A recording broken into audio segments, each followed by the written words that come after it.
મારું નામ વિશાલ છે અને આજે અદાલતની બહારની સવાર કોઈ સામાન્ય સવાર નહોતી. આજે ચુકાદો આવવાનો હતો. બહાર ઘણા લોકો ઊભા હતા. કોઈના હાથમાં અખબાર હતું તો કેટલાક લોકો એકબીજા સાથે વાતો કરી રહ્યા હતા. આજે રાત્રે એવો નિર્ણય થવાનો હતો જે મારા અને મારા આખા પરિવારની જિંદગી બદલી નાખવાનો હતો. હું એક સોફ્ટવેર એન્જિનિયર હતો. મારી આંખોમાં થાક હતો. મારા ચહેરાની ચમક ક્યાંક ખોવાઈ ગઈ હતી. મારી હાલત ખૂબ ખરાબ થઈ રહી હતી. મારો વકીલ મારી પાસે બેઠો હતો. તે પોતાની ફાઇલો જોઈ રહ્યો હતો. મેં આંખો ઊંચી કરીને જોયું તો બીજી તરફ મારી પત્ની બેઠી હતી. તેનું નામ રિયા હતું અને તે એવી રીતે બેઠી હતી જાણે ખૂબ જ બિચારી, ખૂબ જ માસૂમ હોય અને તેના પર ખૂબ જ અત્યાચાર ગુજારવામાં આવ્યા હોય. તેનો વકીલ શહેરનો જાણીતો વકીલ હતો. તેણે આજ સુધી કોઈ કેસ હાર્યો નહોતો. રિયાએ મારા પર કેસ કર્યો હતો અને મારા માતા પિતાજી બહેન પર મારપીટ કરવા અને દહેજ લેવાનો આરોપ લગાવ્યો હતો. તેના વકીલે દરેક વાતને એવી રીતે ફેરવીને જજ સમક્ષ રજૂ કરી કે બધાને તે સાચી લાગી. તેણે કહ્યું કે મારી ક્લાયન્ટ છેલ્લા 6 મહિનાથી કેદીઓની જેમ જિંદગી પસાર કરી રહી છે. તેમના સાસુ સસરા તેમને દહેજ માટે મેણા મારે છે અને તેમની નણંદ તથા પતિ તેમના પર હાથ ઉપાડે છે. તે બોલતો જ જઈ રહ્યો. પછી મારી ક્લાયન્ટે એક દિવસ હિંમત કરીને પોલીસમાં ફરિયાદ કરી. જજ સાહેબ, આ બધા પુરાવા છે. બધું તમારી સામે છે. હવે તમે ન્યાય કરો. તેણે મારા અને મારા પરિવાર પર એવા ખોટા આક્ષેપો કર્યા હતા જે કાર્ય બન્યા જ નહોતા. મારો વકીલ કંઈ બોલી શક્યો નહીં. તેણે માત્ર થોડી દલીલ કરી અને ચૂપ થઈ ગયો કારણ કે તેની દલીલો ખૂબ નબળી હતી. રિયાએ ખૂબ ચાલાકીથી કામ કર્યું હતું. તેણે જાણી જોઈને તે દિવસે ફરિયાદ કરી જે દિવસે મેં પરેશાન થઈને તેના પર હાથ ઉપાડ્યો હતો અને તેણે પોતાને જાણી જોઈને ઈજા પહોંચાડી અને પછી પોલીસ સ્ટેશન જઈને ઊભી રહી ગઈ અને તેણે ઓફિસરને પૈસા ખવડાવ્યા, ખોટા સાક્ષીઓ તૈયાર કર્યા અને રિપોર્ટમાં એવી વાતો લખાવી જે ક્યારેય બની જ નહોતી. મારા પિતા એક નિવૃત્ત શિક્ષક હતા. આખા વિસ્તારમાં બધા તેમનો ખૂબ આદર કરતા હતા. તે બીમાર રહેતા હતા અને વૃદ્ધ પણ થઈ ચૂક્યા હતા.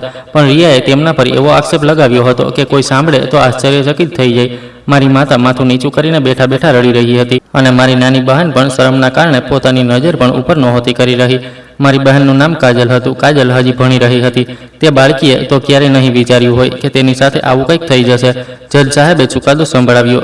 તમામ પુરાવાઓ અને સાક્ષીઓને ધ્યાનમાં રાખીને વિશાલને 12 વર્ષની સજા સંભળાવવામાં આવે છે અને તેને રિયાને તેના ખર્ચા માટે દર મહિને 50,000 આપવા પડશે અને દંડ પેટે 1 કરોડ આપવા પડશે.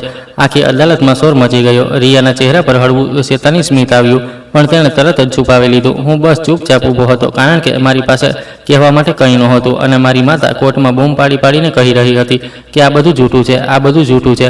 પણ કોઈએ તેની વાત ન સાંભળી. પછી મને જેલમાં લઈ જવામાં આવ્યો. મારા પિતાજીએ પોતાની આંખો બંધ કરી લીધી અને માતા કાજલ બંનેની આંખોમાં આંસુ વહી રહ્યા હતા. મેં જતાં જતાં પિતાજીને કહ્યું, પિતાજી તમે ચિંતા ન કરો, બધું ઠીક થઈ જશે. હું જલ્દી બહાર આવી જઈશ. તેમણે કહ્યું, બેટા, સત્ય ક્યારેય હારી ન શકે. આપણે લડીશું, તું ફિકર ન કર. પરંતુ તે સમયે કોઈને ખબર નહોતી કે સત્યને જે બહાર લાવશે તે આજ શહેરમાં છે અને તે બીજું કોઈ નહીં પણ મારા બાળપણની એક મિત્ર હતી. તેનું નામ અંજલિ હતું અને હવે હું ફરીથી જેલમાં મારી જિંદગી વિતાવી રહ્યો હતો. બહારથી જોવા પર હું જીવતો હતો પરંતુ સાચું કહું તો અંદરથી સંપૂર્ણપણે તૂટી ગયો હતો. મને એવું લાગવા માંડ્યું હતું કે જાણે મારી જિંદગી ખતમ થઈ ગઈ છે. હું દિવસ રાત બસ એક જ વિચારતો રહેતો હતો કે આખરે મારી સાથે આવું કેમ થયું. મેં મારી પત્નીને આટલો પ્રેમ કર્યો છતાં આજે આખી દુનિયા મને જ તેનો દુશ્મન સમજી રહી છે. જેલની દિવાલો મને દરેક પળે એ અહેસાસ કરાવતી રહી હતી કે હવે મારી જિંદગી પહેલાં જેવી ક્યારેય નહીં થાય. હું ચૂપચાપ મારી બેરેકમાં બેઠો હતો ત્યારે એક પોલીસવાળો મારી પાસે આવ્યો અને બોલ્યો, તને કોઈ મળવા આવ્યું છે. તેની વાત સાંભળીને હું થોડો આશ્ચર્યચકિત થઈ ગયો. પછી હું ધીમે ધીમે ઉઠીને બહાર આવ્યો. મારા પગ ભારે હતા અને મનમાં એક વિચિત્ર બેચેની હતી. હું વિચારતો હતો કે આખરે કોણ હોઈ શકે છે જે મને મળવા આવ્યું છે. જેવો હું મળવાની જગ્યા પર પહોંચ્યો મારી નજર સામે ઊભેલી એક છોકરી પર પડી. પહેલાં તો હું તેને ઓળખી જ ન શક્યો પણ જ્યારે મેં ધ્યાનથી જોયું તો હું સંપૂર્ણપણે ચોંકી ગયો કારણ કે તે બીજી કોઈ નહીં પણ અંજલિ હતી. હું તેને જોતો જ રહી ગયો. આટલા વર્ષો પછી પણ હું તેને ઓળખી ગયો હતો પણ તે પહેલાં કરતાં ઘણી બદલાઈ ચૂકી હતી. તેના ચહેરા પર પહેલાં જેવું માસૂમ સ્મિત નહોતું. હવે તે વધુ સમજદાર અને ગંભીર લાગી રહી હતી. તેણે મને જોયો અને ધીમેથી બોલી, કેમ છે? તેનો અવાજ સાંભળતા જ મને જૂના દિવસો યાદ આવવા લાગ્યા. મેં પોતાને સંભાળતા કહ્યું, હું ઠીક છું પણ તું અહીં કેવી રીતે? તેણે મારી તરફ જોયું અને બોલી, કાલે મેં ન્યૂઝપેપરમાં તારા વિશે વાંચ્યું હતું જેમાં લખ્યું હતું કે તે તારી પત્ની સાથે બહુ ખરાબ કર્યું અને કોર્ટે તને 12 વર્ષની જેલ અને 1 કરોડનો દંડ ભરવાની સજા સંભળાવી છે. તેણે આ વાત ખૂબ ધીમેથી કહી, પણ તેની આંખોમાં સ્પષ્ટ દેખાઈ રહ્યું હતું કે તેને આ વાત પર ભરોસો નહોતો. પછી તે બોલી, પણ હું તને જાણું છું, તું આવું ક્યારેય ન કરી શકે. મને લાગ્યું કે આ કેસમાં કંઈક તો ગડબડ જરૂર છે, એટલે મેં પોતે આ વિશે જાણવાનું શરૂ કર્યું. તેણે આગળ કહ્યું, જ્યારે મેં આખો કેસ વાંચ્યો અને તેના વિશે માહિતી કાઢી, તો મને સૌથી વધુ આશ્ચર્ય એ વાતનું થયું કે આ કેસ આટલી જલ્દી બંધ કેવી રીતે થઈ ગયો. બધું ખૂબ જલ્દી થયું, જાણે કોઈએ પહેલાંથી બધું પ્લાન કર્યું હોય. તે બોલતી જતી હતી, પણ હું બસ તેને જોઈ રહ્યો હતો, કારણ કે આટલા વર્ષો પછી અચાનક તેને મારી સામે જોઈને મને વિશ્વાસ નહોતો આવતો. મારા મગજમાં જૂના દિવસો ઘૂમવા લાગ્યા. મને યાદ આવ્યું જ્યારે અમે બંને 10મા ધોરણમાં સાથે ભણતા હતા. તે પહેલીવાર અમારી ક્લાસમાં આવી હતી અને તે જ દિવસે અમારી દોસ્તી થઈ હતી. હું ભણવામાં બહુ સારો હતો. ક્લાસના બધા બાળકો મને હોશિયાર સમજતા હતા. જ્યારે કોઈને કોઈ મુશ્કેલ સવાલ સમજાતો ન હતો તો બધા મને બોલાવતા હતા અને હું હસતા હસતા તે સવાલ હલ કરી દેતો હતો. અંજલિ આ બધું જોઈને ખૂબ ખુશ થતી હતી. તે હંમેશા સૌથી વધુ તાળીઓ પાડતી હતી અને કહેતી હતી કે એક દિવસ તું બહુ મોટો માણસ બનીશ. તેની વાતો સાંભળીને મને સારું લાગતું હતું. ધીમે ધીમે અમારી દોસ્તી ખૂબ ગાઢ થઈ ગઈ હતી અને બંને રોજ લંચ ટાઈમમાં સ્કૂલની પાછળના પીપળાના ઝાડ નીચે બેસીને જમતા હતા. તે પોતાનો ટિફિન મને આપતી હતી અને મારા ટિફિનમાંથી પણ ખાતી હતી. અમે કલાકો સુધી બેસીને વાતો કરતા રહેતા હતા, ક્યારેક ભણવાની, ક્યારેક સપનાઓની, ક્યારેક જિંદગીની. હું તેની સાથે મારા દરેક નાના મોટા સપના શેર કરતો હતો. હું હંમેશા કહેતો હતો કે હું મોટો થઈને સોફ્ટવેર એન્જિનિયર બનીશ અને મારા માતા પિતાનું નામ રોશન કરીશ. અંજલિ મારી વાતો ખૂબ ધ્યાનથી સાંભળતી હતી અને કહેતી હતી કે તું જરૂર સફળ થઈશ, કારણ કે તું બાકીના લોકોથી અલગ છે. સમય ખૂબ ઝડપથી પસાર થઈ રહ્યો હતો અને અમને ખબર પણ ન પડી કે ક્યારે અમારી દોસ્તી અમારી જિંદગીનો સૌથી સુંદર ભાગ બની ગઈ. પણ પછી 10મા પછી બધું બદલાઈ ગયું. ભણતર પૂરું કરવા માટે અમે બંને અલગ અલગ કોલેજમાં ચાલ્યા ગયા. ધીમે ધીમે અમારી વાતચીત ઓછી થવા લાગી. પછી એક સમય એવો આવ્યો જ્યારે અમારો સંપર્ક સંપૂર્ણપણે ખતમ થઈ ગયો. નંબર બદલાઈ ગયા, જિંદગી બદલાઈ ગઈ અને અમે બંને એકબીજાથી બહુ દૂર થઈ ગયા. મેં ક્યારેય વિચાર્યું પણ નહોતું કે આટલા વર્ષો પછી હું તેને આ હાલતમાં મળીશ, તે પણ જેલમાં. હું તેને ચૂપચાપ જોઈ રહ્યો હતો. ત્યારે તેણે મારી તરફ જોઈને કહ્યું કે હવે મને બધું સાચું સાચું કહે, તારી પત્નીએ તારી સાથે આખરે એવું શું કર્યું અને આ બધું કેવી રીતે થયું? તેના અવાજમાં ચિંતા હતી અને તેની આંખોમાં એ જ જૂનો ભરોસો હતો જે વર્ષો પહેલાં હતો. અને કદાચ આટલા સમય પછી પહેલીવાર મને એવું લાગ્યું હતું કે હજી પણ કોઈ છે જે મને ખોટો નથી સમજતો. મેં અંજલિ તરફ જોયું અને થોડી પળ માટે ચૂપ રહ્યો, કારણ કે જે કંઈ મારી જિંદગીમાં થયું હતું તેને યાદ કરવું પણ મારા માટે ખૂબ પીડાદાયક હતું. પણ પછી મેં ધીમે ધીમે તેને બધું કહેવાનું શરૂ કર્યું. મેં કહ્યું, અમારા લગ્નને લગભગ 1 વર્ષ થઈ ચૂક્યું હતું. શરૂઆતમાં તો બધું ખૂબ સારું હતું. રિયા ઘરમાં બધાનું ખૂબ ધ્યાન રાખતી હતી, માતા પિતાની સેવા કરતી હતી અને મારી નાની બહેન કાજલને પણ પોતાની નાની બહેનની જેમ પ્રેમ કરતી હતી. તે તેની સાથે હસતી રમતી હતી, તેની સાથે બજાર જતી હતી અને ઘરના બધા કામ પણ સંભાળતી હતી. તેને જોઈને મને લાગતું હતું કે કદાચ ઉપરવાળાએ મને ખૂબ સારી પત્ની આપી છે. હું મારા કામમાં વ્યસ્ત રહેતો હતો, કારણ કે મારો ધંધો હતો અને કામના સિલસિલામાં મારે અવારનવાર શહેરની બહાર જવું પડતું હતું. શરૂઆતમાં બધું ઠીક ચાલી રહ્યું હતું, પણ ધીમે ધીમે મારા ધંધામાં નુકસાન થવા લાગ્યું, જેના કારણે મને પૈસાની તકલીફ થવા લાગી. હું દિવસ રાત કામમાં લાગ્યો રહેતો હતો, જેથી બધું ઠીક થઈ જાય. પણ તે દરમિયાન કદાચ મારા ઘરમાં ઘણું બધું બદલાવા લાગ્યું હતું અને મને ખબર પણ ન પડી. હું કામના ચક્કરમાં એટલો ગૂંચવાઈ ગયો હતો કે ઘર પર બરાબર ધ્યાન જ નહોતો આપી શકતો. એક રાત્રે હું બહારથી પાછો ઘરે આવ્યો. જેવો મેં ઘરની બહાર ગાડી રોકી તો હું હેરાન રહી ગયો, કારણ કે ઘરની અંદરથી ખૂબ જોરથી ગીતોનો અવાજ આવી રહ્યો હતો. એવું લાગી રહ્યું હતું જાણે ઘરમાં કોઈ પાર્ટી ચાલી રહી હોય. મને પહેલાં તો લાગ્યું કદાચ મેં ખોટું ઘર જોઈ લીધું છે, પણ તે મારું ઘર હતું. હું જલ્દીથી અંદર ગયો તો મેં જે જોયું તેને જોઈને મારા પગ નીચેથી જમીન સરકી ગઈ. ઘરના હોલમાં ઘણા બધા છોકરા છોકરીઓ હાજર હતા. બધાએ નાના નાના અને વિચિત્ર કપડાં પહેર્યા હતા. બોટલો ટેબલ પર રાખી હતી અને ચારે બાજુ ધુમાડો હતો. ખૂબ જોરથી ગીતો વાગી રહ્યા હતા અને બધા નાચી રહ્યા હતા. તે બધાની વચ્ચે રિયા પણ ઊભી હતી. તે પણ બધાની સાથે પી રહી હતી અને પોતાના મિત્રો સાથે જોરથી હસી રહી હતી. હું થોડી પળ માટે ત્યાં જ ઊભો રહી ગયો. મને સમજાયું જ નહીં કે મારા ઘરમાં આ બધું શું થઈ રહ્યું છે. મેં તરત આખા ઘરમાં નજર દોડાવી, પણ મને મા, પિતાજી અને કાજલ ક્યાંય દેખાયા નહીં. મારું દિલ ગભરાવા લાગ્યું. હું તરત ઉપરની તરફ દોડ્યો અને દરેક રૂમમાં તેમને શોધવા લાગ્યો. ત્યારે મને ઉપરના સ્ટોર રૂમમાંથી હળવા અવાજો સંભળાયા. મેં દરવાજો ખોલ્યો તો અંદરનો નજારો જોઈને મારું લોહી ઉકળી ઉઠ્યું. મા અને પિતાજી અંદર બંધ હતા. તેમની હાલત ખૂબ ખરાબ હતી. મા રડી રહી હતી અને પિતાજીને શ્વાસ લેવામાં તકલીફ થઈ રહી હતી. હું તરત તેમને બહાર લઈને આવ્યો. તેમને ખુરશી પર બેસાડ્યા અને પાણી પીવડાવ્યું. માં સતત રડી રહી હતી. હું ગભરાઈને તેમને પૂછવા લાગ્યો કે માં, આ બધું શું છે? રિયાએ તમારા લોકો સાથે આવું કેમ કર્યું? અને કાજલ ક્યાં છે? મારી બહેન ક્યાં છે? માં રડતા રડતા બોલી, બેટા, અમને પોતાને સમજાતું નથી. રિયા છેલ્લા કેટલાક દિવસોથી ખૂબ બદલાઈ ગઈ હતી. તે અમને રૂમમાં બંધ કરીને તેના મિત્રોને ઘરે બોલાવતી હતી અને આજે તો તેણે બધી હદો પાર કરી દીધી. અને કાજલ સવારથી જ ઘરે નથી. અમને નથી ખબર કે તે ક્યાં ગઈ. માની વાત સાંભળીને મારું દિમાગ શૂન્ય થઈ ગયું. મને ખૂબ ગુસ્સો આવી રહ્યો હતો. હું તરત નીચે ગયો. રિયા હજી પણ તેના મિત્રો સાથે પાર્ટી કરી રહી હતી. હું તેની પાસે ગયો અને જોરથી બૂમ પાડી, કાજલ ક્યાં છે? મારી બહેન ક્યાં છે? તેણે મારી તરફ જોયું અને હસવા લાગી. તેની આંખો લાલ હતી. તે પૂરી રીતે નશામાં ધૂત હતી. પછી તે હસતા હસતા બોલી, તારી બહેન કોઈ છોકરા સાથે ભાગી ગઈ હશે. તે કોઈ સીધી સાદી છોકરી નહોતી. તેની આ વાત સાંભળતા જ મને એટલો ગુસ્સો આવ્યો કે મેં તેને જોરદાર થપ્પડ મારી દીધી. હું ચીસો પાડીને બોલ્યો, તારી ગંદી જુબાન બંધ કર. મારી બહેન એવી નથી, અને જો તેને કંઈ થયું ને તો હું તને ક્યારેય નહીં છોડું. મારી થપ્પડ મારતા જ ત્યાં હાજર બધા લોકો ચૂપ થઈ ગયા. પણ રિયા બિલકુલ ન ડરી. તે ઉલટું વધુ જોરથી હસવા લાગી. હું આખા ઘરમાં કાજલને શોધવા લાગ્યો. મેં તેના મિત્રોને ફોન કર્યો, આસપાસના લોકોને પૂછ્યું, પણ તેનો ક્યાંય પતો ન ચાલ્યો. પછી મેં વિસ્તારના લોકોને પૂછ્યું તો ત્યારે મને ખબર પડી કે છેલ્લા કેટલાક દિવસોથી રિયા કાજલને જબરજસ્તી પોતાના સાથે ક્લબ અને પાર્ટીઓમાં લઈ જતી હતી. આ સાંભળીને મારું દિલ બેસી ગયું. મને સમજાયું જ નહીં કે મારી બહેન સાથે શું થયું હશે. હું તેને શોધતા શોધતા પાગલ થઈ રહ્યો હતો. ત્યારે એક માણસે મને જણાવ્યું કે તેણે રિયાને એક વૃદ્ધ ધનવાન માણસની સાથે જોઈ હતી અને તેની સાથે કાજલ પણ હતી. આ સાંભળતા જ મારા પગ નીચેથી જમીન સરકી ગઈ. મને લાગ્યું જાણે મારી દુનિયા ખતમ થઈ ગઈ હોય. હું તરત ઘરે પાછો આવ્યો અને રિયા પાસે સાચું પૂછવા લાગ્યો. હું ગુસ્સાથી ધ્રુજી રહ્યો હતો.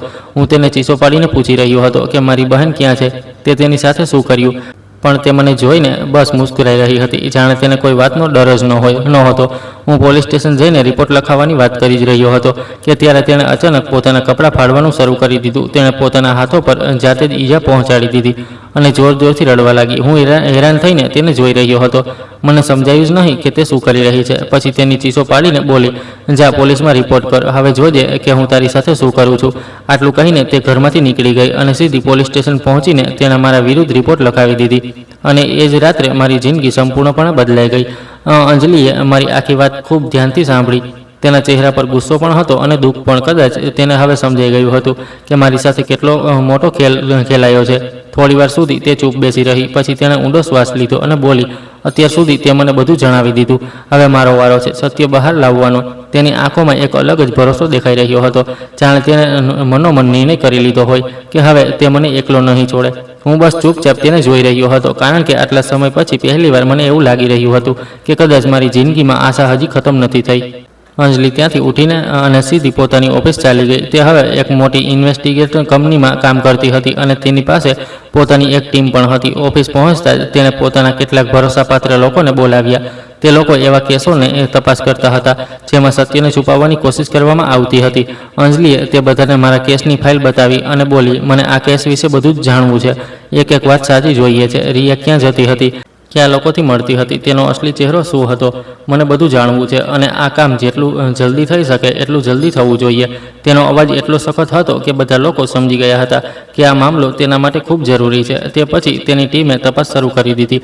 તેમણે સૌથી પહેલાં મારા વિશે માહિતી કાઢી, પછી રિયા વિશે જાણવાનું શરૂ કર્યું. થોડા જ દિવસોમાં ધીમે ધીમે ઘણી વાતો સામે આવવા લાગી જેના વિશે મને પોતાને પણ ક્યારેય ખબર નહોતી. તેની ટીમ મારા વિસ્તારમાં ગઈ, ત્યાંના લોકો સાથે વાત કરી અને બધાની વાતો સાંભળીને અંજલિ પણ હેરાન રહી ગઈ. લોકોએ જણાવ્યું કે રિયાને હંમેશા મોંઘા કપડાનો ખૂબ શોખ હતો. તે રોજ શોપિંગ કરતી હતી, મોટી મોટી હોટલમાં જમતી હતી, પોતાના મિત્રો સાથે પાર્ટી કરતી હતી અને ખૂબ પૈસા ઉડાવતી હતી. જ્યારે હું દિવસ રાત મહેનત કરીને ઘર ચલાવવાની કોશિશ કરી રહ્યો હતો, કારણ કે મારે મારી નાની બહેન કાજલની કોલેજની ફીસ પણ ભરવાની હતી. મા પિતાજીનો ખર્ચ પણ ઉઠાવવો પડતો હતો.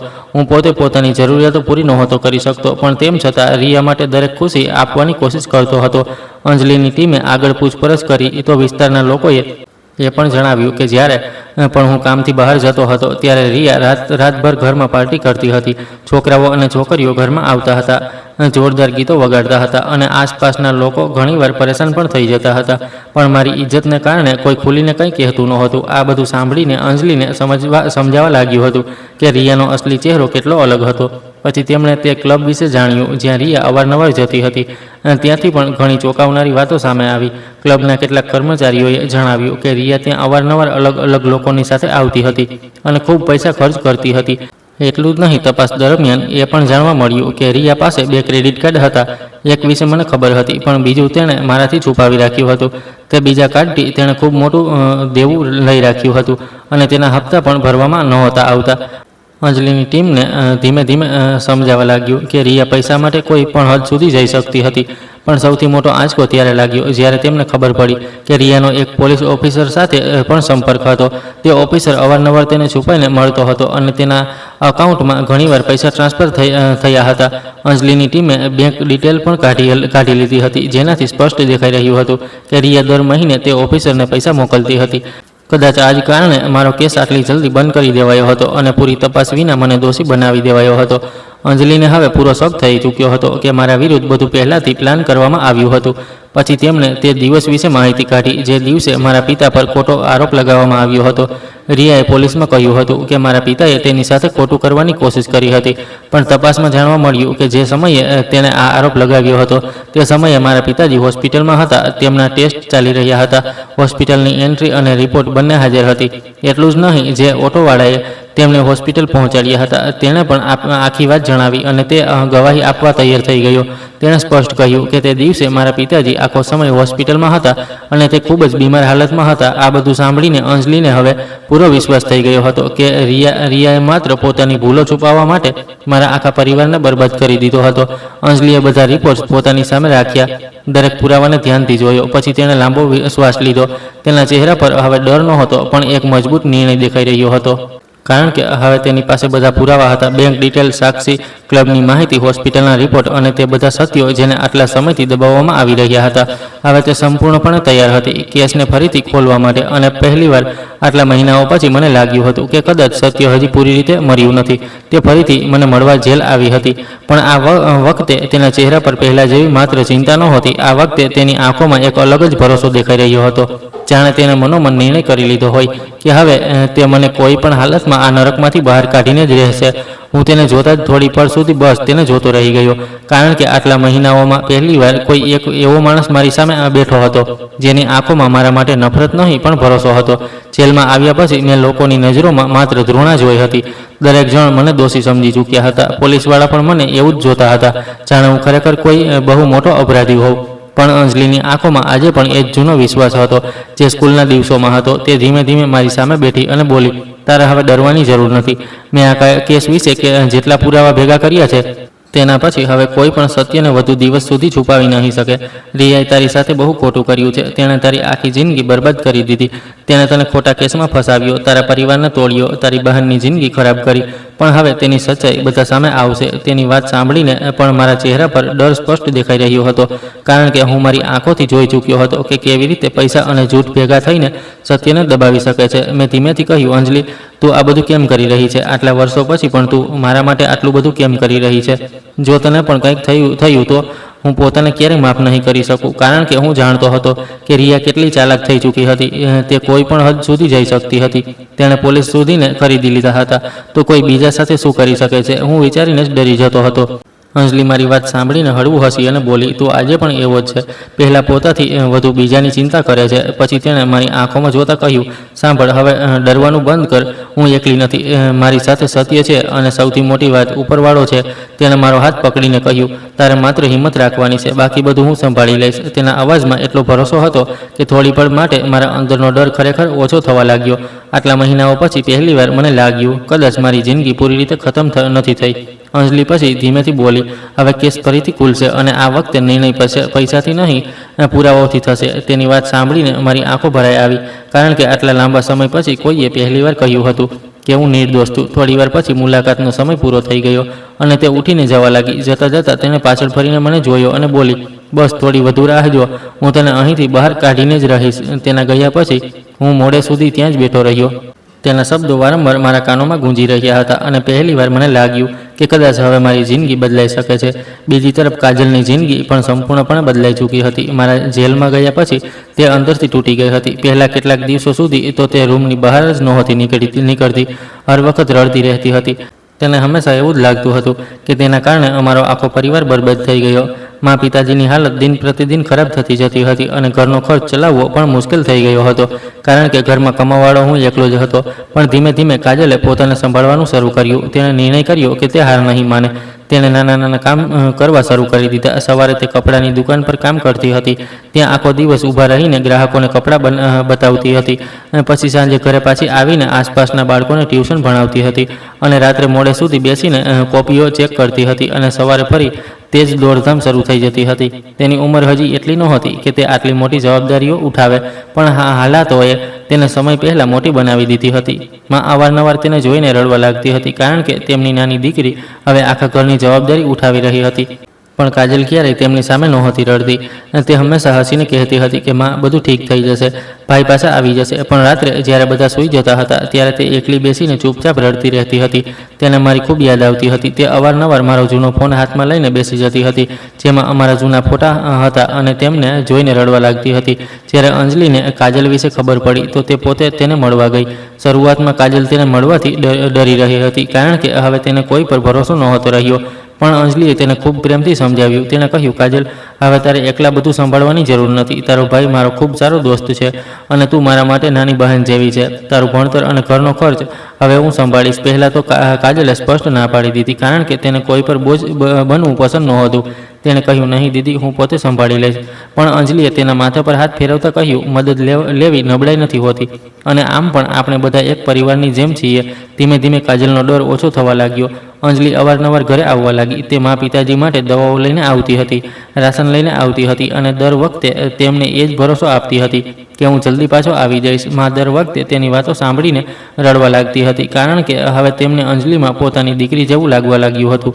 બીજી તરફ કેસ ફરીથી શરૂ થઈ ચૂક્યો હતો, પણ રિયાનો વકીલ ખૂબ ચાલાક હતો. દરેક સુનાવણીમાં તે કોઈને કોઈ નવું બહાનું બનાવતો. ક્યારેક કહેતો નવો પુરાવો આવ્યો છે, ક્યારેક કહેતો સાક્ષી હાજર નથી, અને દર વખતે તારીખ આગળ વધી જતી. આ રીતે કરતાં કરતાં આખું 1 વર્ષ પસાર થઈ ગયું. હું પૂરા 1 વર્ષથી જેલમાં હતો. તે 1 વર્ષ મને અંદરથી સંપૂર્ણપણે બદલી નાખ્યો હતો. પહેલાં હું ખૂબ હસતો બોલતો માણસ હતો, પણ હવે હું મોટા ભાગે ચૂપ રહેવા લાગ્યો હતો. જેલની જિંદગી માણસને ધીમે ધીમે ખતમ કરી દે છે. ત્યાં દરરોજ એક જેવો હોય છે, એ જ દિવાલો, એ જ તાળા, એ જ એકલતા. પણ તે બધાની વચ્ચે જો કોઈ વસ્તુએ મને જીવતો રાખ્યો હતો તો તે અંજલિનો ભરોસો હતો. તે સતત મહેનત કરી રહી હતી. તે રોજ નવા પુરાવા ભેગા કરતી હતી. ક્યારેક કોઈ સાક્ષીને મળવા જતી, ક્યારેક બેંક રેકોર્ડ કાઢાવતી, ક્યારેક હોસ્પિટલમાં રિપોર્ટ જમા કરતી. તેણે એક પળ માટે પણ હાર ન માની.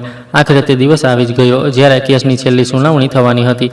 તે દિવસે સવારથી જ કોર્ટની બહાર ખૂબ ભીડ હતી. મીડિયાવાળા પણ હાજર હતા, કારણ કે હવે આ મામલો ઘણો મોટો બની ચૂક્યો હતો. હું પોલીસની ગાડીમાં બેસીને કોર્ટ લાવવામાં આવ્યો. મારા હાથમાં હથકડી હતી અને લોકોની નજર હજી પણ મને અપરાધીની જેમ જોઈ રહી હતી. પણ આ વખતે મારા દિલમાં થોડું સાહસ હતું, કારણ કે મને ખબર હતી કે આજે સત્ય બોલશે. બીજી તરફ અંજલિ પૂરી તૈયારી સાથે કોર્ટ પહોંચી. તેના હાથમાં ઘણી ફાઇલો હતી, જેમાં બધા પુરાવા હાજર હતા. બેંક ડિટેલ, હોસ્પિટલના રિપોર્ટ્સ, ક્લબના રેકોર્ડ, સાક્ષીનો નિવેદન, અને તે દરેક વસ્તુ જે સાબિત કરી શકતી હતી કે રિયા જૂઠું બોલી રહી હતી. તેણે કોર્ટમાં પગ મૂક્યો તો તેના ચહેરા પર ડર નહોતો, માત્ર આત્મવિશ્વાસ હતો, કારણ કે આજે તે માત્ર એક કેસ નહોતી લડી રહી, કારણ કે આજે તે એક નિર્દોષ માણસની જિંદગી પાછી લેવા આવી હતી. રિયા પોતાના વકીલ સાથે કોર્ટમાં બેઠી હતી, પણ આજે તેના ચહેરા પર પહેલા જેવો ભરોસો દેખાઈ નહોતો રહ્યો. તે વારંવાર પોતાના હાથોને એકબીજા સાથે પકડી રહી હતી, જાણે અંદર જ અંદર ગભરાઈ રહી હોય. બીજી તરફ હું પોલીસવાળાઓની વચ્ચે ચૂપચાપ બેઠો હતો. મારા હાથમાં હથકડી હતી, પણ આજે મારા દિલમાં એક વિચિત્ર બેચેની હતી, કારણ કે આજે માત્ર કેસની સુનાવણી નહોતી, આજે મારી આખી જિંદગીનો નિર્ણય થવાનો હતો. કોર્ટની અંદર ખૂબ ભીડ હતી. મીડિયાવાળા પણ હાજર હતા. આસપાસ ઘણા લોકો બેઠા હતા જે આ કેસ વિશે સાંભળવા માંગતા હતા. બધાની નજર ક્યારેક મારી તરફ જતી હતી તો ક્યારેક રિયા તરફ. હું માથું ઝુકાવીને બેઠો હતો, કારણ કે આટલા મહિનાઓની જેલે મને અંદરથી તોડી નાખ્યો હતો. ત્યારે જજ સાહેબ કોર્ટમાં આવ્યા અને બધા લોકો પોતપોતાની જગ્યા પર ઊભા થઈ ગયા. આખું કોર્ટ થોડી જ સેકન્ડમાં શાંત થઈ ગયું. જજ સાહેબ પોતાની ખુરશી પર બેઠા અને પછી સુનાવણી શરૂ થઈ. થોડીવાર સુધી બંને વકીલોએ પોતાની ફાઇલો જોઈ. પછી અચાનક અંજલિ ઊભી થઈ. તેણે એક લાંબો શ્વાસ લીધો અને ખૂબ જ શાંત અવાજમાં કહ્યું, માનનીય અદાલત, આજે હું તમારી સામે એક એવું સત્ય મૂકવા જઈ રહી છું જેના વિશે આજ સુધી કોઈએ કંઈ ખબર નહોતી. તેનો અવાજ એટલો મજબૂત હતો કે આખું કોર્ટ તેની તરફ જોવા લાગ્યું. હું પણ તેને જોઈ રહ્યો હતો, કારણ કે આજે મારા માટે તે જ છેલ્લી આશા હતી. તેણે પોતાની ફાઇલ ખોલી અને આગળ બોલી, આ કેસમાં વિશાલ પર પોતાની પત્ની અને પરિવાર સાથે ખોટું વર્તન કરવાનો આરોપ લગાવવામાં આવ્યો. તેને અપરાધી બતાવવામાં આવ્યો, પણ આજે હું અદાલત સમક્ષ એવા પુરાવા રજૂ કરીશ જેનાથી સ્પષ્ટ થઈ જશે કે અસલી અપરાધી કોણ છે અને કઈ રીતે એક નિર્દોષ માણસની જિંદગી બરબાદ કરવામાં આવી. તેની વાત સાંભળીને કોર્ટમાં બેઠેલા લોકો અંદરો અંદર ધીમે ધીમે વાતો કરવા લાગ્યા. રિયાના ચહેરાનો રંગ હળવો હળવો બદલાવા લાગ્યો, પણ તે હજી પણ પોતાને સંભાળવાની કોશિશ કરી રહી હતી. તેનો વકીલ વચ્ચે વચ્ચે તેને શાંત રહેવા માટે કહી રહ્યો હતો. અંજલિએ સૌથી પહેલાં તે જ મુદ્દો ઉઠાવ્યો જેણે મારા આખા પરિવારને તોડી નાખ્યો હતો. તેણે કહ્યું, રિયાએ અદાલત અને પોલીસ સામે નિવેદન આપ્યું હતું કે 8 માર્ચના દિવસે વિશાલના પિતાએ તેની સાથે ખોટું કરવાની કોશિશ કરી, પણ આજે હું સાબિત કરીશ કે તે દિવસે તે ઘરે જ નહોતા. આટલું કહીને તેનો હોસ્પિટલના રિપોર્ટ કોર્ટ સમક્ષ મૂક્યા. તેણે કહ્યું કે આ હોસ્પિટલના અસલી રિપોર્ટ છે જેમાં સ્પષ્ટ લખ્યું છે કે 8 માર્ચ સવારે 9:15 વાગ્યે વિશાલના પિતા હોસ્પિટલમાં પહોંચ્યા હતા અને સાંજે 5 વાગ્યા સુધી ત્યાં હાજર હતા. જો તે આખો દિવસ હોસ્પિટલમાં હતા તો પછી ઘરમાં જઈને આવું કેવી રીતે કરી શકતા હતા? તેની વાત સાંભળતા જ કોર્ટમાં હલચલ મચી ગઈ. લોકો એકબીજા તરફ જોવા લાગ્યા. કેટલાક લોકો તો આશ્ચર્યમાં ઊભા પણ થઈ ગયા, કારણ કે હવે પહેલીવાર કેસમાં આટલો મોટો વળાંક આવ્યો હતો. અંજલિએ પછી હોસ્પિટલના સિનિયર ડૉક્ટરને ગવાહી માટે બોલાવ્યા. ડૉક્ટર સામે આવ્યા. તેમણે અદાલતમાં હાથ જોડીને કહ્યું કે જી હા, 8 માર્ચ સવારથી સાંજ સુધી તેમના બધા ટેસ્ટ મેં પોતે કર્યા હતા. તે આખો દિવસ હોસ્પિટલમાં જ હતા. તેમણે કહ્યું તેમની તબિયત ખૂબ જ ખરાબ હતી. તેમને ચાલવામાં પણ તકલીફ થઈ રહી હતી. પછી તેમણે હોસ્પિટલના એન્ટ્રી રજિસ્ટર અને ટેસ્ટના રિપોર્ટ પણ બતાવ્યા. જજ સાહેબ ખૂબ ધ્યાનથી બધું જોઈ રહ્યા હતા. આ પછી અંજલિએ હોસ્પિટલની સીસીટીવી ફૂટેજ ચલાવી. આખા કોર્ટમાં એક મોટી સ્ક્રીન લગાવવામાં આવી. સ્ક્રીન પર સ્પષ્ટ દેખાઈ રહ્યું હતું કે સવારે 9:15 વાગ્યે મારા પિતાજી હોસ્પિટલની અંદર જઈ રહ્યા છે. પછી અલગ અલગ સમયની ફૂટેજ બતાવવામાં આવી જેમાં તે ડૉક્ટર્સ સાથે દેખાઈ રહ્યા હતા અને સાંજે 5 વાગ્યે તે હોસ્પિટલની બહાર નીકળતા દેખાયા હતા. આ બધું જોઈને કોર્ટમાં બેઠેલા લોકો દંગ રહી ગયા. હવે સ્પષ્ટ સાબિત થઈ ચૂક્યું હતું કે રિયાએ મારા પિતાજી પર ખોટો આરોપ લગાવ્યો હતો. મારી માતાની આંખોમાંથી આંસુ વહેવા લાગ્યા. તે પોતાના આંચલથી વારંવાર આંખો લૂછી રહી હતી, કારણ કે આટલા મહિનાઓથી તેમના પતિને એક ગંદી નજરથી જોવામાં આવી રહ્યા હતા, જ્યારે તે સંપૂર્ણપણે નિર્દોષ હતા. રિયા સંપૂર્ણપણે ગભરાવા લાગી હતી. તેના હાથ ધ્રુજી રહ્યા હતા. તેનો વકીલ જલ્દી ફાઇલો પલટી રહ્યો હતો, પણ તેના ચહેરા પરથી પણ સ્પષ્ટ લાગી રહ્યું હતું કે હવે મામલો તેના હાથમાંથી નીકળતો જઈ રહ્યો છે. આ પછી અંજલિએ બીજા સાક્ષીને બોલાવ્યા. તે ઓટોવાળો હતો જે હંમેશા મારા પિતાજીને હોસ્પિટલ લઈને જતો હતો. તેણે કોર્ટમાં આવીને કહ્યું કે હું તેમને ઘણા વર્ષોથી જાણું છું. તે ખૂબ જ સારા માણસ છે. તે દિવસે પણ હું તેમને સવારે હોસ્પિટલ લઈને ગયો હતો અને સાંજે પાછા ઘરે મૂકી આવ્યો હતો. તેણે કહ્યું રસ્તામાં પણ તેમની તબિયત ઠીક નહોતી. તે વારંવાર છાતીમાં દુખાવાની વાત કરી રહ્યા હતા. તેની વાત સાંભળીને કોર્ટમાં ફરી હલચલ શરૂ થઈ ગઈ. જજ સાહેબે બધી વાતો ધ્યાનથી નોટ કરી. પછી અંજલિએ ત્રીજા સાક્ષીને બોલાવ્યા. તે અમારી પડોશી હતી. તેમણે કોર્ટમાં આવીને કહ્યું કે જ્યારે પણ વિશાલ કામથી બહાર જતો હતો ત્યારે તેના ઘરમાં રાતભર પાર્ટીઓ થતી હતી. ખૂબ જોરદાર ગીતો વાગતા હતા, બોટલો ચાલતી હતી. છોકરાઓ અને છોકરીઓ મોડી રાત સુધી આવતા જતા રહેતા હતા. અમે લોકો ઘણીવાર પરેશાન થઈને રિયાને અવાજ ઓછો કરવા માટે પણ કહેતા હતા, પણ તે તો ઉલટું અમારી સાથે જ ઝઘડવા લાગતી હતી. તે કહેતી હતી કે આ ઘર મારું છે, હું અહીં જે ઈચ્છીશ તે જ કરીશ. પડોશીઓએ પણ કહ્યું કે ઘણીવાર તેમણે મારી માતાને રડતા જોયા હતા અને મારા પિતાજીને ચૂપચાપ ઘરની બહાર બેઠેલા જોયા હતા.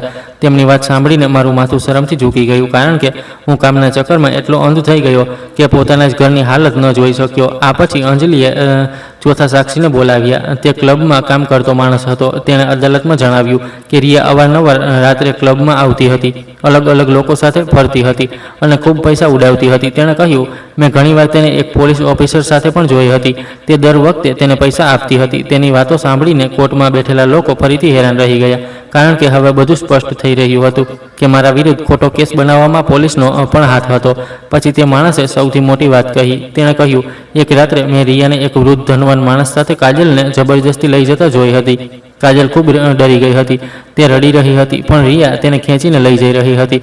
આ સાંભળતા જ મારા શ્વાસ તેજ થઈ ગયા. માં જોરથી રડવા લાગી અને પિતાજીની આંખોમાંથી પણ આંસુ વહેવા લાગ્યા, કારણ કે આજે પહેલીવાર બધા સામે તે ડરામણું સત્ય આવી રહ્યું હતું જેને અમે આટલા સમયથી પોતાના અંદર દબાવી રાખ્યું હતું.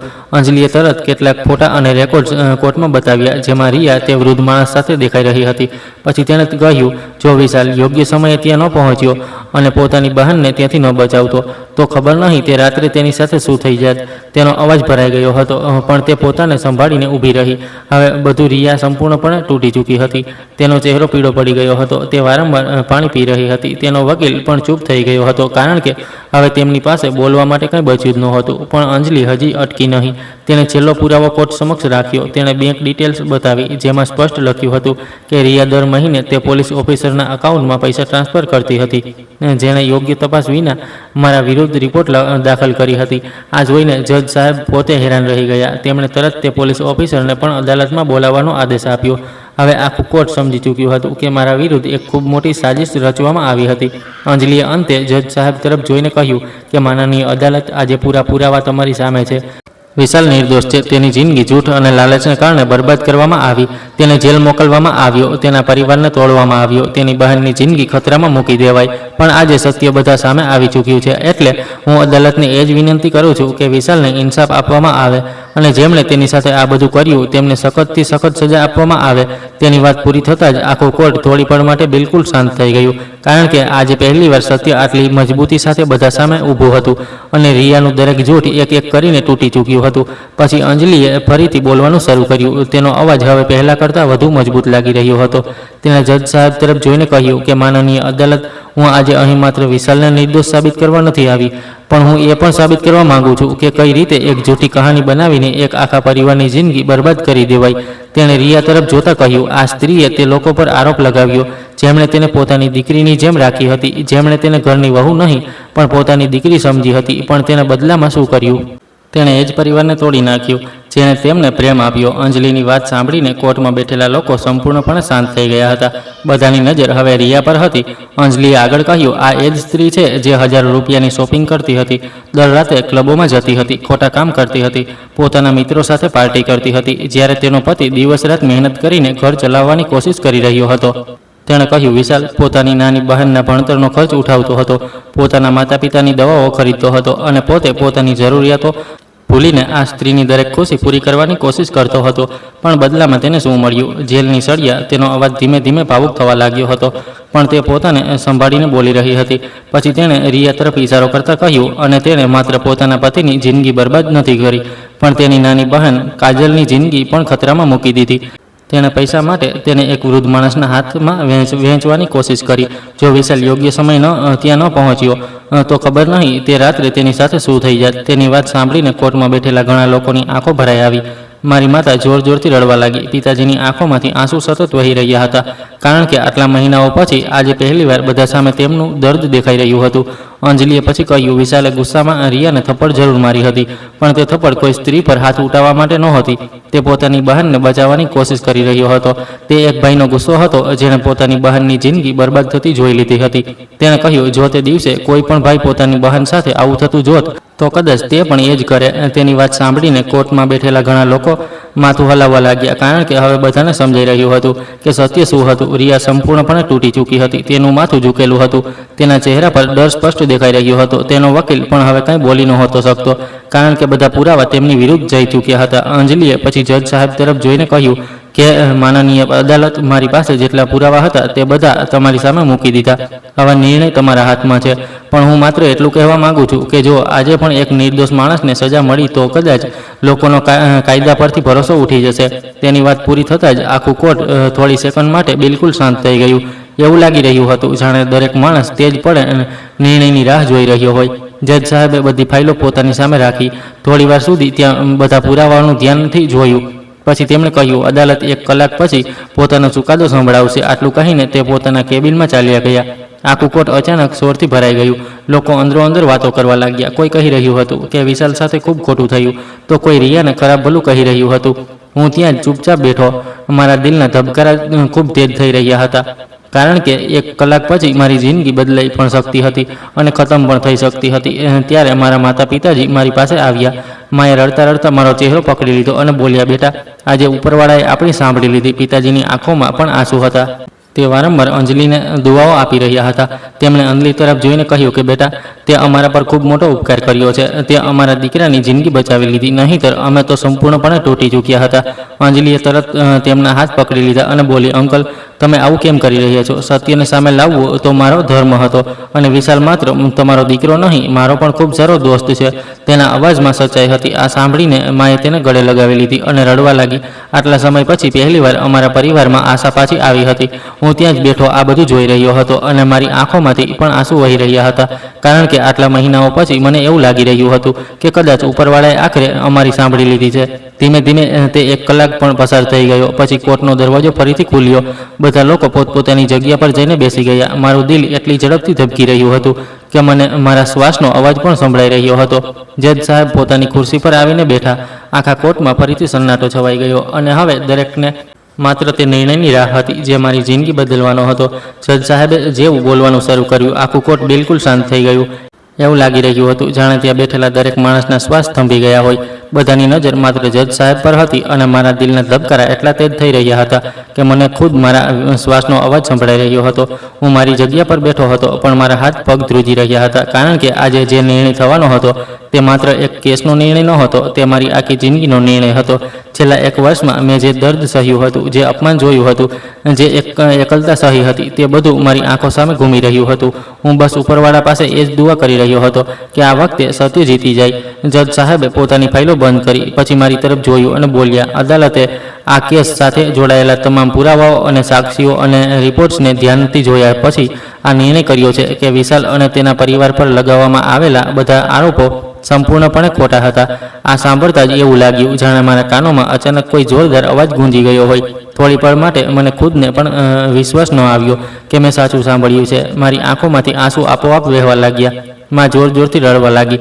તેમને તરત બંને હાથ જોડીને ઉપરવાળાનું નામ લીધું.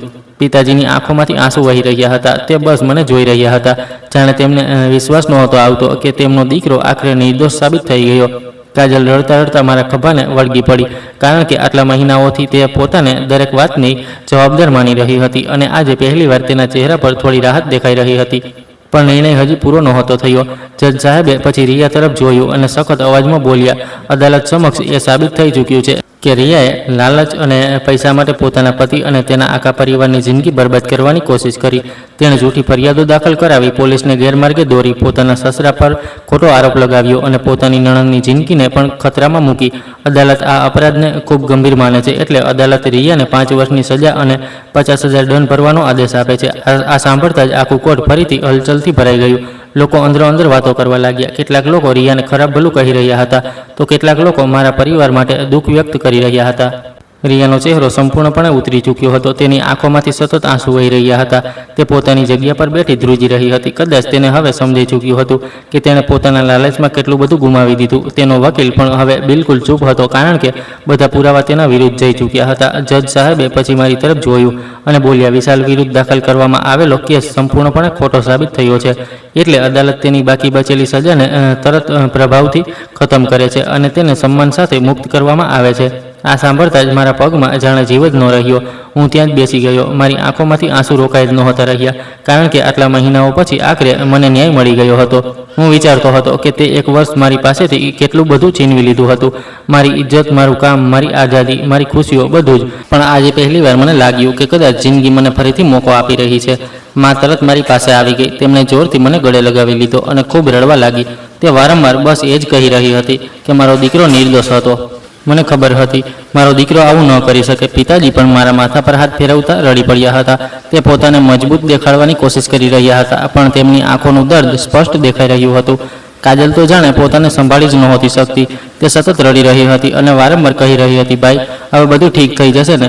હું તેની તરફ જોઈને બસ મુસ્કુરાઈ દીધો, કારણ કે તે સમયે મારી પાસે શબ્દો જ નહોતા. બીજી તરફ અંજલિ થોડી દૂર ઊભી અને જોઈ રહી હતી. તેની આંખોમાં પણ આંસુ હતા, પણ તેના ચહેરા પર એક અલગ જ સંતોષ હતો, કારણ કે તેણે જે વાયદો કર્યો હતો તે પૂરો કરી દીધો હતો. જો તે મારી જિંદગીમાં પાછી ન આવતી તો કદાચ હું હંમેશા માટે અપરાધી બનીને જેલમાં જ રહી જાત.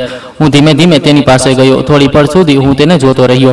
પછી મેં તેની સામે હાથ જોડી દીધા અને કહ્યું કે અંજલિ, જો તું ન હોત તો કદાચ હું ક્યારેય આ અંધારામાંથી બહાર ન આવી શકત. તે માત્ર મને જેલમાંથી બહાર નથી કાઢ્યો, તે મારા પરિવારને ફરીથી જીવવાનું કારણ આપ્યું છે.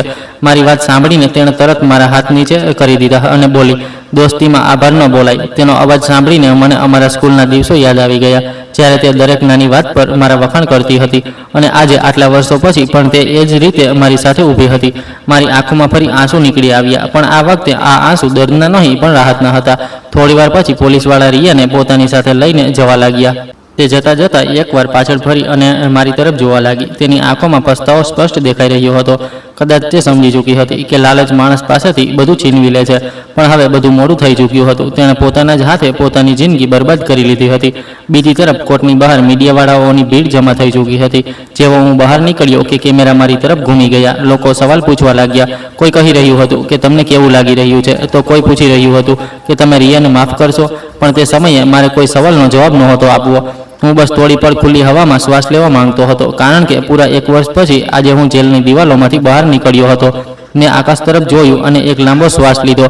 તે હવા આજે મને પહેલાં કરતાં ક્યાંય વધુ સારી લાગી રહી હતી. એવું લાગી રહ્યું હતું જાણે હું ફરીથી જીવવાનું શીખી રહ્યો હોઉં. હું થોડી પળ આંખો બંધ કરીને ઊભો રહ્યો, કારણ કે આટલા મહિનાઓ પછી આજે મને પહેલીવાર આઝાદી મહેસૂસ થઈ રહી હતી. માં મારો હાથ પકડીને ઊભી હતી. પિતાજી મારા ખભા પર હાથ રાખ્યા હતા અને કાજલ હજી પણ મને છોડતી નહોતી, જાણે તેને ડર હોય કે ક્યાંક હું ફરીથી તેનાથી દૂર ન જતો રહું. ત્યારે અંજલિ મારી પાસે આવી અને હળવું મુસ્કુરાઈને બોલી, હવે આગળ શું વિચારી રહ્યો છે? મેં થોડી પળ આકાશ તરફ જોયું, પછી પોતાના પરિવાર તરફ, અને ધીમેથી કહ્યું, હવે બસ પોતાના પરિવાર સાથે રહેવા માંગુ છું. ઘણો સમય બરબાદ થઈ ગયો. હવે બાકીની જિંદગી તેમની સાથે ખુશીથી જીવવા માંગુ છું.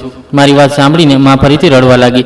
પિતાજી મુસ્કુરાઈ દીધા અને અંજલિ પણ હળવું મુસ્કુરાઈ દીધી. પછી અમે બધા ધીમે ધીમે કોર્ટમાંથી બહાર નીકળી આવ્યા, કારણ કે આજે માત્ર કેસ ખતમ નહોતો થયો. આજે અમારા દર્દનો તે લાંબો અંધારો ખતમ થયો હતો, જેણે અમારા આખા પરિવારને તોડી નાખ્યો હતો. અને આટલા સમય પછી આખરે અમને ન્યાય મળી ગયો હતો. હું ધીમે ધીમે ચાલીને પિતાજી પાસે ગયો. મારા પગ ધ્રુજી રહ્યા હતા, કારણ કે આટલા મહિનાઓ પછી આજે હું મારા પરિવાર સામે માથું ઊંચું કરીને ઊભો હતો. જેવો હું તેમની નજીક પહોંચ્યો, તેમણે વિચાર્યા વગર મને જોરથી પોતાના ગળે લગાવી લીધો. તેમના હાથ ધ્રુજી રહ્યા હતા અને તેમની આંખોમાંથી સતત આંસુ વહી રહ્યા હતા. તે વારંવાર બસ એ જ કહી રહ્યા હતા કે બેટા, મને ખબર હતી સત્ય એક દિવસ જરૂર બધા સામે આવશે. થોડીવાર પછી હું ધીમે ધીમે તેની પાસે ગયો. તે ચૂપચાપ મને જોઈ રહી હતી. મેં તેને કહ્યું, અંજલિ, તારો ખૂબ ખૂબ આભાર. જો તું મારી જિંદગીમાં પાછી ન આવતી તો કદાચ સત્ય ક્યારેય સામે ન આવત અને મને ક્યારેય ન્યાય ન મળત. હું જિંદગીભર અપરાધી બનીને જીવતો રહત. તે હળવું મુસ્કુરાઈ અને બોલી, મેં એ જ કર્યું જે મને યોગ્ય લાગ્યું. આ મારો ધર્મ હતો. મેં માથું હલાવતા કહ્યું, નહીં અંજલિ, આ માત્ર ધર્મ નહોતો, આ તે દિલથી કર્યું છે. કોઈ માણસ કોઈના માટે ત્યાં સુધી નથી લડતો જ્યાં સુધી તેના દિલમાં તેના માટે કોઈ સાચી જગ્યા ન હોય. મારી વાત સાંભળીને તે થોડી પર ચૂપ રહી. પછી તેણે હળવું નીચું જોયું, જાણે તે પોતાના દિલની વાત કહેવાની હિંમત ભેગી કરી રહી હોય. પછી તેણે મારી તરફ જોયું અને ધીમેથી બોલી, વિશાલ, શું તું જાણે છે, હું તને કંઈક કહેવા માંગતી હતી જે હું આટલા વર્ષોથી ન કહી શકી. તેનો અવાજ સાંભળીને હું હેરાન થઈ ગયો. મેં તેને કહ્યું કે હા, શું વાત છે? તેણે એક લાંબો શ્વાસ લીધો અને મુસ્કરાવવાની કોશિશ કરતા બોલી, હું તને બહુ પસંદ કરતી હતી, હું તને બહુ પ્રેમ કરતી હતી અને આજે પણ એટલો જ પ્રેમ કરું છું જેટલો સ્કૂલના દિવસોમાં કરતી હતી. તેની વાત સાંભળીને હું થોડી સેકન્ડ સુધી બસ તેને જોતો રહી ગયો. મને સમજાયું જ નહીં કે શું કહું. તે આગળ બોલી, જ્યારે અમે સ્કૂલમાં સાથે ભણતા હતા ત્યારથી હું તને પસંદ કરતી હતી. જ્યારે પણ તું ક્લાસમાં કોઈ મુશ્કેલ સવાલોનો જવાબ આપતો હતો મને ખૂબ ગર્વ થતો હતો. જ્યારે તું પોતાના સપનાઓની વાતો કરતો હતો ત્યારે હું બસ તને જોતી જતી હતી. પણ તું હંમેશા પોતાના સપનાઓમાં એટલો ખોવાયેલો રહ્યો કે તે ક્યારેય મારી તરફ તે નજરથી જોયું નહીં. તેની આંખોમાં હળવી ભીનાશ હતી, પણ ચહેરા પર સ્મિત પણ હતું. મેં ધીમેથી કહ્યું, અંજલિ, મને ખરેખર નહોતી ખબર. હું ક્યારેય સમજી જ ન શક્યો. તેણે હળવું હસતા કહ્યું, મને ખબર છે, તને નહોતી ખબર. જો ખબર હોત તો તું કદાચ આટલા વર્ષો ચૂપ ન રહેત. તેની વાત સાંભળીને મારા ચહેરા પર પણ હળવું સ્મિત આવી ગયું. હું થોડી પળ તેને જોતો રહ્યો. પછી મેં તેનો બંને હાથ વધુ મજબૂતીથી પકડી લીધા અને કહ્યું કે અંજલિ, શું તું મને એક મોકો આપીશ? શું તું મારી સાથે પોતાની આખી જિંદગી વિતાવવા માંગીશ? મારી વાત સાંભળીને તેની આંખો ભરાઈ આવી. તે થોડી પળ સુધી મને જોતી રહી. પછી તેણે ધીમેથી હામાં માથું હલાવી દીધું. તે પળે મને એવું લાગ્યું જાણે મારી જિંદગીના બધા તૂટેલા હિસ્સા ફરીથી જોડાઈ ગયા હોય. આટલા દર્દ, આટલા અંધારા પછી આખરે મને તે માણસ મળી ગયો હતો જે શરૂઆતથી મારી સાથે ઊભો હતો. બસ હું જ તેને ઓળખી ન શક્યો હતો. મા અને પિતાજી દૂર ઊભા મુસ્કુરાઈ રહ્યા હતા. માની આંખોમાં ખુશીના આંસુ હતા અને પિતાજી પહેલીવાર આટલા મહિનાઓ પછી શાંતિથી દેખાઈ રહ્યા હતા. પછી 1 મહિના પછી અમારા લગ્ન થઈ ગયા. આ વખતે મારી જિંદગીમાં કોઈ જૂઠ નહોતું, કોઈ ડર નહોતો. હું સાચા માણસની સાથે ઊભો હતો. લગ્નના દિવસે ઘર ફરીથી ખુશીઓથી ભરાઈ ગયું હતું. માં અંજલિને જોઈને વારંવાર રડી પડતી હતી. તે તેની પાસે જઈને બોલી, બેટા, તે અમારા માટે જે કર્યું છે તે અમે જિંદગીભર નહીં ભૂલી શકીએ. તે અમારા દીકરાને અમને પાછો આપી દીધો. અંજલિએ તરત તેમના હાથ પકડી લીધા અને બોલી, માં, હવે આ માત્ર તમારું ઘર નહીં, મારું પણ ઘર છે. અને તમે લોકો માત્ર વિશાલનો પરિવાર નહીં, હવે મારો પણ પરિવાર છો. મેં જે કર્યું તે સત્યને સામે લડવા માટે કર્યું, કારણ કે હું જાણતી હતી કે વિશાલ ક્યારેય ખોટો ન હોઈ શકે. માએ તેને ગળે લગાવી લીધી અને પછી ઘરમાં ચારે બાજુ ખુશીઓ ફેલાઈ ગઈ. તે રાત્રે હું અને અંજલિ છત પર સાથે બેઠા હતા. હળવો પવન ચાલી રહ્યો હતો, આકાશમાં ચાંદ ચમકી રહ્યો હતો અને આટલા મહિનાઓ પછી પહેલીવાર મારા દિલમાં સંપૂર્ણપણે શાંતિ હતી. મેં તેની તરફ જોતા પૂછ્યું, અંજલિ, તે અખબારમાં મારા વિશે તે ખબર વાંચી હતી, ત્યારે શું તારા મનમાં એક પણ ખ્યાલ ન આવ્યો કે કદાચ હું ખરેખર ખોટો હોઈ શકું છું? તેણે એક પળ વિચાર્યા વિના કહ્યું કે નહીં, બિલકુલ પણ નહીં, કારણ કે હું તને ખૂબ સારી રીતે જાણું છું, તારા દિલને જાણું છું. તું એ માણસ છે જે હંમેશા પોતાના કરતાં પહેલાં બીજા વિશે વિચારે છે, જે પોતાની ખુશી છોડીને પોતાના પરિવારની ખુશી પસંદ કરે છે. આવો માણસ કોઈની સાથે ખોટું કરી જ ન શકે. તેની વાત સાંભળીને મારી આંખો ભરાઈ આવી. મેં મુસ્કુરાતા કહ્યું, કાશ હું તારો આ પ્રેમ પહેલાં સમજી ગયો હોત. તો તેણે હસતા કહ્યું, મોડેથી સમજ્યો, પણ સમજ્યો તો ખરો. તેની વાત સાંભળીને હું પણ હસી પડ્યો. પછી અમે બંને ખૂબ મોડે સુધી ત્યાં બેસીને વાતો કરતા રહ્યા. તે રાત્રે મને પહેલીવાર લાગ્યું કે જિંદગીએ મારી પાસેથી ઘણું બધું છીનવ્યું જરૂર હતું, પણ આખરે મને તે બધું પાછું પણ આપ્યું જેની મને ખરેખર જરૂર હતી. હવે હું મારા પરિવારની સાથે હતો અને તે માણસની સાથે હતો જે મને દરેક ઉણપ, દરેક તૂટન, દરેક દર્દ પછી પણ એ જ રીતે પ્રેમ કરતી હતી. અને સાચું કહું તો આટલા વર્ષોમાં પહેલીવાર હું દિલથી ખુશ હતો. મિત્રો, તમે આ વાર્તાને વાંચવા માંગતા હોય અને આ જ રીતે વિડીયો આવે છે એ જ રીતે જોવા માંગતા હોય તો કોમેન્ટ કરીને જરૂર જણાવો, કે પછી ટેક્સ્ટ લખેલા નહીં આવે અને જો નકરો વિડીયો આવશે તો પણ જોવા માંગશો.